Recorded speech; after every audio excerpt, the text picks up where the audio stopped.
Hi guys, my name's Kimberly Packey and I'm pursuing a degree in child development. And for my art activity, I am going to focus on the preschool age, so around 3 to 4 years old. And when I start an art activity, I like to bring a book out and read to the students first.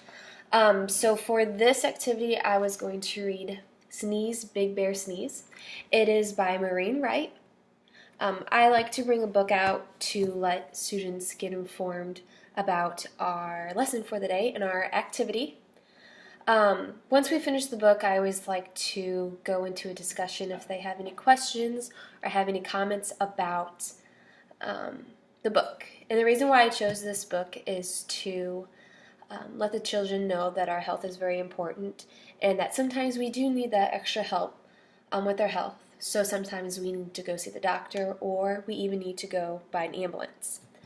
For the art activity, I decided to make an ambulance out of paper. So I will hand out each child a piece of paper that looks like this. I'm going to have each student cut out an ambulance. Now I have them cut out the ambulance outline because I want them to build their fine motor skills. Some of the areas will be kind of hard to cut for them, so if you need help guiding their hands along.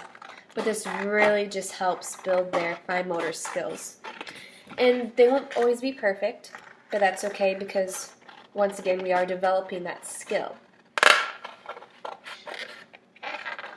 Once we're done with cutting our ambulance out, we will go on to cutting out our wheels.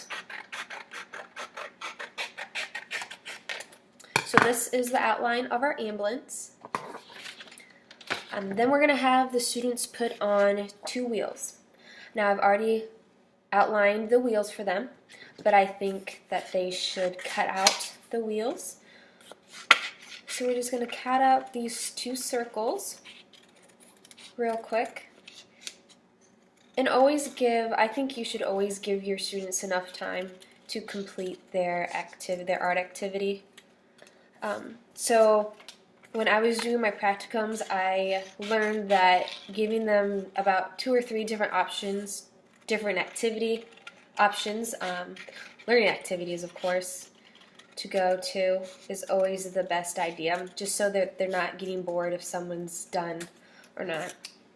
So I cut out these 2 wheels here, and I'm going to place them on my ambulance. So I'm going to put one here in the front and one here in the back. And I have the students use, when I did my practicum, I had them use Elmer's glue, not stick glue, because I think it's important for them to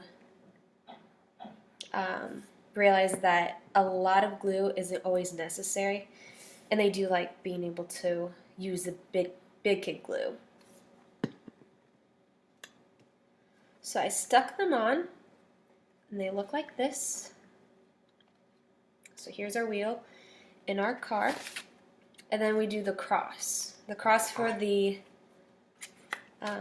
ambulance. And when I did my practicum, I had the students kind of go through the steps with me and see if they had any questions.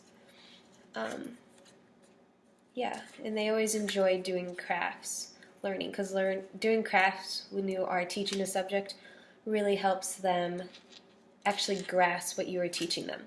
So once we cut out our cross, I'm going to stick it kind of in the back of our ambulance. And it doesn't have to be perfect for the kids. They just enjoy being able to do something. And I will have their little siren cut out for them already because this is a really small object. But I will have them glue. Gluing also helps with their fine motor skills. And I'll just let them glue it wherever they like to. So now we've completed our ambulance, and we would go over our ambulance, what it does for us, and why they are important throughout our lives. I think art is a great way to bring in lessons and a real way for them to get a full idea of the concept of the subject that you are teaching. Thanks, guys.